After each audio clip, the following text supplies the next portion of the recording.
அன்பார்ந்த விருச்சிக ராசி நேயர்களே, விருச்சிக ராசிக்கு 7ஆம் இடத்துல குரு. பிரமாதமான காலகட்டம். ராசியே குரு பார்க்கிறார். அரசு உத்தியோகத்துக்காக காத்திருப்பவர்களுக்கு இப்போ இது ஒரு எக்ஸலண்டான பீரியட்னு சொல்லலாம். சனி வக்ர பலன்கள் உங்களுக்கு எப்படி இருக்க போகுது? அதை ஏன் சார் கேக்குறீங்க? 4ஆம் இடத்துல சனி அமர்ந்திருக்காரு, பாடாப்படுத்தி எடுக்கிறாரு, ஒரு இடத்துல உட்கார விட மாட்டேங்கிறாரு, ஓயாது உழைச்சுக்கிட்டே இருக்கேன் அப்படின்னு சொல்றீங்களா? இப்போ சனி வக்ரம் பெறுவதன் மூலமா 3ஆம் இடத்தினுடைய முயற்சி வெற்றிகள் பிளேஸ்க்கு வராரு. என்னென்னலாம் நீங்க வெற்றி அடையணும்னு ஒரு முயற்சி எடுத்திருப்பீங்கல்ல, அந்த முயற்சிகள்லாம் இப்ப பலிதமாக போகுது, வெற்றியாக போகுது. இளைய சகோதரரோட யாராவது சண்டை போட்டிருந்தீங்கன்னா இப்ப அவங்க எல்லாம் ஒன்னா சேர போறீங்க. சொத்து விவகாரங்கள்லாம் உங்களுக்கு சாதகமா அமைய போகுது. இப்படிப்பட்ட பிரமாதமான பலன்கள் தான் சனி வக்கரத்துல உங்களுக்கு கொடுக்க போறாரு. விருச்சகத்தை பத்தி சொல்றோம். கிட்டத்தட்ட ஒரு 4 வருடமாகவே விருச்சக ராசிக்காரர்கள் யாருமே சரியாவே இல்லை. காரணம் என்ன? இந்த கொரோனா டைம்ல பாத்தீங்கன்னா கேது வந்து தனுசு ராசியில இருக்கும்போது தான் கொரோனா அப்படிங்கிற ஒரு விஷயமே பயங்கரமா ஸ்ப்ரெட் ஆச்சு. சைனால இருந்து வந்திருக்குங்க, அது என்னமோ பண்ணுதுன்னு சொல்றாங்க அப்படின்னு. அப்படியே மெல்ல மெல்ல மெல்ல மெல்ல விருச்சிக ராசி நோக்கி வரும்போது கொரோனால ஃபுல் லாக்டவுன். மொத்தமா வந்து பெரிய பெரிய நிறுவனங்கள் மூடி இருக்காங்க. வியாபாரம் செய்யறவர்கள், தொழில் செய்யறவர்கள், தனியார் நிறுவனத்துல வேலை செய்யறவங்க எவ்வளோ கஷ்டப்பட்டிருக்காங்க. அந்த கஷ்டங்கள் எல்லாமே உங்க லக்கணத்துல கேது இருக்கும்போது நடந்தது. விருச்சிக ராசியில கேது கடக்கின்ற அந்த 1.5 வருடங்கள் கொரோனாவுடைய உச்சகட்ட பீரியட். சரி, கேது விலகிட்டாரு, 12ஆம் வீட்டுக்கு வந்துட்டாரு. சரி, கொரோனா லாக்டவுன்லாம் முடிஞ்சிருச்சு, எழுந்து ஓடலான்னு பார்த்தா அப்போ உங்களுக்கு ராகு வந்து உட்கார்ந்துருக்காரு. ஆஹா, 6ஆம் இடத்துல ராகு. இப்ப பிசினஸ்ல நஷ்டமாயிடுச்சுன்னா என்ன பண்ணுவீங்க? கடன் வாங்கி அந்த பிசினஸ் ரன் பண்ணல. 6ஆம் இடத்துல ராகு இருக்கும்போது நீங்க கடன் வாங்கியிருக்கீங்க, பெரிய பெரிய கடன் இருக்கு உங்களுக்கு. அந்த கடனுக்காக நீங்க அடுத்தடுத்து ஓட வேண்டிய சூழ்நிலைகள்ல இருக்கீங்க. அப்படி ஓடும்பொழுது இப்பதான் குரு பெயர்ச்சியில உங்களுக்கு 7ஆம் இடத்துல குரு வந்து ஒரு பெரிய ரிலீஃப் கொடுத்திருக்காரு. குருவுடைய பார்வை உங்க ராசி மேலே பதிவாகி இருக்கு. இந்த சூழ்நிலையில இப்போ ஜூலை மாதம் முதல் வாரத்திலேயே உங்களுக்கு சனி வக்ர நிகழ்வு நடந்து பிரமாதமான ஒரு பலன்களை கொண்டு வரப்போகுது. ஏற்கனவே பாருங்க, நான் சொன்ன மாதிரி 4ஆம் இடத்துல சனி இருந்திருக்கிற அர்த்தாஷ்டம சனி. ஒரு தலைவலி அப்படின்னா கூட ரொம்ப பெருசா ஆம்பிளிஃபை ஆகி இருக்கிற அளவுக்கு ஒரு பெரிய தலைவலி இருக்கும். இந்த மாதிரியான சூழ்நிலைகள்ல சனி வக்ரம் பெற்று உங்களுடைய ராசிக்கு 3ஆம் இடத்தை நோக்கி பயணிக்கிறார். சனி எங்கெங்கெல்லாம் இருந்தா நல்லது? 3ல இருக்கலாம், 6ல இருக்கலாம், 5ல இருக்கலாம், 11ல இருக்கலாம். நல்ல நல்ல பிளேஸ்கள்லாம் இருக்கு. ஆனா 4ல இருக்கலாமா? இருக்கக்கூடாது. சனி 7ல இருக்கலாமா? கொஞ்சம் இருக்கலாம். 8ல இருக்கலாமா? இருக்கக்கூடாது. அஷ்டமத்து சனி. அப்புறம் ஜென்ம சனி இருக்கலாம், லக்னத்திலே இருக்கலாமா? இருக்கக்கூடாது. 12ஆம் வீட்டுல இருக்கக்கூடாது, 2ஆம் வீட்டுல இருக்கக்கூடாது.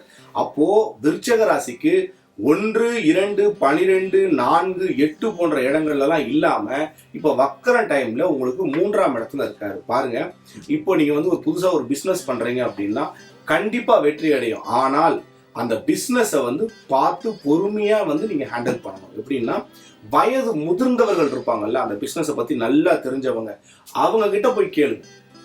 சனினா யாரு? சித்தப்பா, பெரியப்பா. ஏன் அப்படி சொல்றோம்? அவங்க உங்களுடைய அப்பா கிடையாது, அப்பாவோட உடன் பிறந்தவர்கள். இவங்களாம் சனியை குறிக்கும். ஏன்? நீங்க போனீங்கன்னா பெரியப்பா என்ன சொல்லுவாரு? தம்பி இப்படி நடந்துக்க, அப்படி நடந்துங்கன்னு அட்வைஸ் பண்ணுவார்ல. அந்த மாதிரியான காரியங்கள்லாம் சனி உங்களுக்கு சொல்லி கொடுப்பாரு. நீங்க வியாபாரம் பண்ணாலும் தொழில் பண்ணாலும் உங்களை விட உங்களுடைய அப்பா ஸ்தானத்துல இருக்கிறவங்க கிட்ட போயிட்டு ஐடியா கேட்டு அதன் மூலமா நீங்க தொழிலை விரிவுபடுத்துங்கள். அற்புதமான வந்து உங்களுக்கு வந்து பாசிட்டிவான ரிசல்ட்ஸ் கிடைக்கும். விவசாயம் பண்ணிட்டு இருக்கீங்க அப்படின்னாலும் உங்களுக்கு ஒரு நல்ல ஏற்றமான காலகட்டம் தான். ஏன்னா சனி செவ்வாய் ரெண்டுமே வந்து விவசாயத்திற்கான வந்து பிளானட்ஸ் தான். குறிப்பா சொல்ல போனா சனி மகரத்துல இருக்கிறது. விவசாயிகள் நிலத்தை வைத்து வேலை செய்பவர்கள். இப்போ ஜேசிபி ஓட்டுறீங்க, எந்திரம் ஓட்டுறீங்க, நிலத்தை தோன்றீங்க, போர்ஸ் போடுறீங்க இல்லையா, நல்லா பல்ல நோண்டி போர் போடுறவங்க, அதே மாதிரி விவசாயம் பண்றவங்க, நிலத்துல பயிரிடுறவர்கள், இவங்களுக்கு எல்லாருக்குமே ஏற்றமான காலகட்டம். யார் யாரெல்லாம் விருச்சிக ராசியில நிலத்தை வைத்து ரியல் எஸ்டேட் பண்றவங்க, இவங்களுக்கு எல்லாருக்குமே சூப்பரான பீரியட். அதே மாதிரி கருப்பான பொருட்கள், டயர் இருக்கு இல்லையா, காரோட டயர் மேனுஃபேக்சரிங், இரும்பு பொருட்கள், பழைய காயலாங்கடை வச்சிருந்தா கூட அதையும் தான் இதுல வந்து அடங்கும். இந்த மாதிரியான பொருட்களை வச்சிருக்கிறவங்களுக்கும் இது ஒரு ஏற்றமான காலகட்டம். இப்ப நீங்க கேட்கலாம், சார் நான் ஒரு இரும்பு பொருள் கடை வச்சு நடத்துறேன், இதுல என்ன எனக்கு ஜாக்பாட் அடிக்க போகுதுன்னா, அந்த இரும்பு பொருள் கடையை மொத்தமா நானே வாங்கிக்கிறேன் அப்படின்னு சொல்லிட்டு உங்களுக்கு 1 கோடி கொடுத்துட்டு கூட போகலாம். நீங்களே அந்த இடத்த விட்டு கிளம்புற மாதிரி இருக்கும்போது நீங்க எதிர்பார்க்கிற ஒரு பெரிய அமௌண்ட்டை விட மிகப்பெரிய அமௌண்ட்டை கொடுத்துட்டு கூட உங்களுக்கு போகலாம். அப்படியான காலகட்டம் தான் இது. டிசம்பர் வரைக்கும் இந்த பீரியட் இருக்கிறதுனால விருச்சிக ராசி அன்பர்கள் ரொம்ப தெளிவா பயன்படுத்திக்க. ஏன்னா டிசம்பருக்கு அப்புறமா மறுபடியும் சனி பகவான் 4ஆம் வீட்டிலேயே பயணம் செய்வார். அப்ப என்ன பண்ணுவாரு, மறுபடியும் எழுந்து ஓடுறதுக்கான வாய்ப்புகளை கொடுத்துருவாரு. இந்த காலகட்டம் சனி வக்கர காலகட்டத்துல பிரமாதமா இருக்கும். என்ன வக்கரம்னா என்ன அப்படின்னா, பூமி முன்னாடி போயிட்டு இருக்கு, சனி ஒரு கோட்ல போயிட்டு இருக்கு. அப்போ சனி பூமி கரெக்டா போயிட்டு இருக்கும்போது உங்களுக்கு நேர்கதின்னு தெரியும். சனிக்கு எந்த பிரச்சனையும் பாதிப்போ ஒரு பின்னோக்கி மாதிரியான விஷயங்களும் தெரியாது.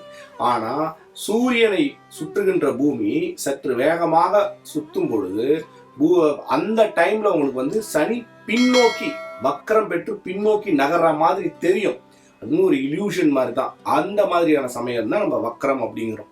அப்போ ஒரு கிரகத்தினுடைய ஒளியை வைத்து தான் வந்து ஜோதிடம் கணிக்கப்படுகிறதே தவிர உண்மையாவே அந்த கிரகத்தோட பிளேஸ்மெண்ட்ஸை வச்சு நம்ம கணிக்கிறோம். ஆனால் அந்த ஒளி எந்த டைரக்ஷன்ல இருந்து படுது, பூமிக்கு முன்னாடி இருந்து படுதா பின்னாடி இருந்து படுதா, பின்னாடி இருந்து பட்டா அது வக்கர நிலை, முன்னாடி இருந்து பட்டா அது சரியான நேர்கதியில பயணிக்கிறது அப்படின்னு அர்த்தம். விருச்சிக ராசியை பொறுத்த வரைக்கும் 5ஆம் இடத்துல ராகு. அம்மா வழி சொந்தக்காரங்க இருக்காங்கல்ல, அவங்க கிட்ட கொஞ்சம் நாவடக்கமா இருக்கிறது நல்லது. அம்மா வழி உறவினர்கள், விருச்சிக ராசிக்காரங்க அம்மா வழி உறவினர்கள் கொஞ்சம் அவங்களோட மனக்கசப்பு வரத்துக்கு வாய்ப்பு இருக்கு. அந்த மாதிரியான சூழ்நிலைகள்ல ஒரு ஃபங்க்ஷன் போறீங்கன்னா என்னன்னு கேட்டுட்டு வந்துருங்க, அவ்வளவுதான், அதோட முடிச்சுக்கங்க. அதோட மேற்கொண்டு ஏதாவது பேச போய் அவங்க ஏதாவது பேச போய் சண்டை வந்துடும். சொத்து விஷயமான விவகாரங்கள் எல்லாம் வந்து தலையிட்டு நீங்க வந்து இப்ப கேஸ் அப்படின்னு போக வேண்டாம். பாகப்பிரிவினை பண்ற மாதிரி இருந்தா ஒரு 6 மாசம் தள்ளி நீங்க அதை பண்ணீங்கன்னா ரொம்ப நல்லா இருக்கும். ஏன்னா சனி வந்து வக்கரத்துல வரும்போது என்ன பண்ணுவாருன்னா, ஏதாவது ஒரு சின்ன சின்ன கஷ்டங்களை கொடுப்பாரு, விரயத்தை கொடுப்பார். லேண்டுல நிலத்துல வந்து உங்களுக்கு அதை விற்க போனீங்கன்னா அதன் மூலியமா ஒரு சின்ன சின்ன வருத்தங்களை கொடுப்பார். அது இல்லாம இருக்கணும்னா டிசம்பர் மாசத்துக்கு மேல நீங்க அதை வந்து செஞ்சுக்கலாம். சனி வக்கரம் அடைய போற இந்த டைம்ல விருச்சிக ராசிக்கு என்ன மாதிரியான பரிகாரங்கள் அப்படின்னு பார்க்கலாம். மலை மீது இருக்கக்கூடிய முருகன் கோவிலுக்கு சென்று வாருங்கள். குறிப்பா திருவண்ணாமலையிலிருந்து 35 கிலோமீட்டர் தொலைவில் இருக்கக்கூடிய 27 நட்சத்திரங்கள் கொண்ட ஒரு கோவில் இருக்கு. இந்த கோவில் பேரு நட்சத்திர கோவில்னு. அந்த கோவிலுக்கு போயிட்டு வந்தீங்கன்னா விருச்சிக ராசிக்காரர்களுக்கு சனி வக்கரத்தால ஏற்படக்கூடிய பாதிப்புகள்ல இருந்து பெரிய நிவர்த்தி கிடைக்கும். அந்த ஊருடைய பேரு வில்வாரணி. வில்வாரணி அப்படிங்கிற ஒரு ஊர்ல 27 நட்சத்திரங்களை கொண்ட ஒரு கோவில் இருக்கு. அந்த படிக்கட்டு நீங்க ஏறும்போதே ஒரு முருகர் இருப்பாரு. அந்த முருகர் டிட்டோவா மலேசியா முருகர் மாதிரியே இருப்பார் பார்க்கறதுக்கு. அப்போ நீங்க வந்து இந்த கோவிலுக்கு நீங்க சென்று வருவதன் மூலமா உங்களுக்கான பிரச்சனைகள் என்னென்னவோ அது வந்து நிவர்த்தி ஆகும். விருச்சிக ராசியில 3 நட்சத்திரங்கள் இருக்கு. விசாக நட்சத்திரம் குருவினுடைய நட்சத்திரம் இருக்கு. அதே மாதிரி அனுஷ நட்சத்திரம் சனியினோட நட்சத்திரம் இருக்கு. கேட்டை நட்சத்திரம் இருக்கு. விசாக நட்சத்திரத்தை பொறுத்த வரைக்கும் குரு 7லேயே இருந்து உங்களை பார்க்கறதுனால பெரிய பாதிப்பே கிடையாது. உங்க ராசி உங்க நட்சத்திர அதிபதியே உங்களுக்கு 7ல தான் அமர்ந்திருக்க, பிரமாதமான டைம். அனுஷ நட்சத்திரத்துக்கு சொன்ன இப்ப சனி வந்து வக்கரம் பெற்று உங்களுடைய நட்சத்திர அதிபதி வக்கரம் பெற்று வருவார். இடம் மாற்றம் ஒன்று, தொழில் மாற்றம் கண்டிப்பா ஒண்ணுது. சனி வக்கரத்துல விருச்சிக ராசி அனுஷ நட்சத்திரம் எல்லாமே இடமாற்றம் தொழில் மாற்றம் உண்டு. அதே மாதிரி கேட்டை நட்சத்திரம் புதன் வந்து ஒரு மாதம் ஒரு வீட்டுல இருந்தாலே ரொம்ப பெரிய விஷயம். அப்படி புதன் சுத்தி வர்ற மாதிரி நீங்க ஒரு பெருமாள் கோவிலுக்கு போய் சென்று அங்க இருக்கிற கருடாழ்வாரை பார்த்துட்டு வந்தீங்கன்னா அது உங்களுக்கு ஒரு பெரிய பரிகாரமா இருக்கும். அப்போ விசாக நட்சத்திரம், கேட்டை நட்சத்திரம், அனுஷ நட்சத்திரம் இவங்க 3 பேருக்குமே வித்தியாசமான பலன்கள் தான் நடைபெறும். அது என்ன சார் எல்லாமே வந்து விருச்சிக ராசிக்குள்ளதான் இருக்கு அப்படின்னா, ஒவ்வொரு இண்டிவிஜுவல் நட்சத்திரத்துக்குள்ளேயுமே அந்த ஒரு வித்தியாசமான சக்திகள் அடங்கி இருக்கு. அந்த சக்திகளுக்கு ஏற்ற மாதிரி தான் கோல்சாரத்தின் கிரகங்கள் கூட வேலை செய்யும். இப்படியான சூழ்நிலைகள்ல உங்களுக்கு 7ல இருக்கிற குரு பக்க பலமா இருக்காரு. அக்டோபர் வரைக்கும் உங்களுக்கு குரு தாக்கு பிடிச்சி கொண்டு வந்துருவாரு. சனியும் இந்த டைம்ல வக்கரம் பெற்று வராரு. கிட்டத்தட்ட ஜூலை, ஆகஸ்ட், செப்டம்பர், அக்டோபர் இந்த 4 மாதமுமே மிகப்பெரிய பொற்காலம். இந்த 4 மாதத்தையுமே பயன்படுத்திக்கங்க.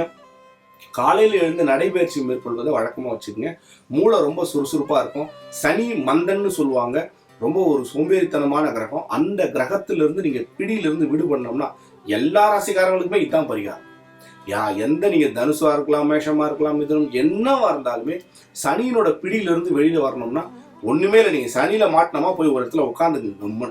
ஒரு நாள் ஃபுல்லா ஒரு இடத்துல உட்காந்துருங்க. சனி உங்களை சூப்பரா பிடிச்சிப்பாரு. என்னென்ன பாடுபடுத்துறாரு மட்டும் பாருங்க. ஆனா உட்காரதே பிடிக்காது சனிக்கு. அவர் நீங்க எழுந்து வேலை செஞ்சுக்கிட்டே இருங்க. உங்களுக்கு எத்தனை உத்தியோகம் தராருன்னு மட்டும் பாருங்க. இது வந்து எல்லா விதமான பரிகாரங்களுக்கும் பொருந்தும். ஸோ விருச்சிக ராசி அன்பர்கள் வந்து நிச்சயமாக இப்ப சொன்ன பரிகாரங்களை கை கொள்ளுங்க. உங்களுடைய எதிர்காலம் சிறப்பாக அமையட்டும். வாழ்த்துக்கள். வணக்கம்.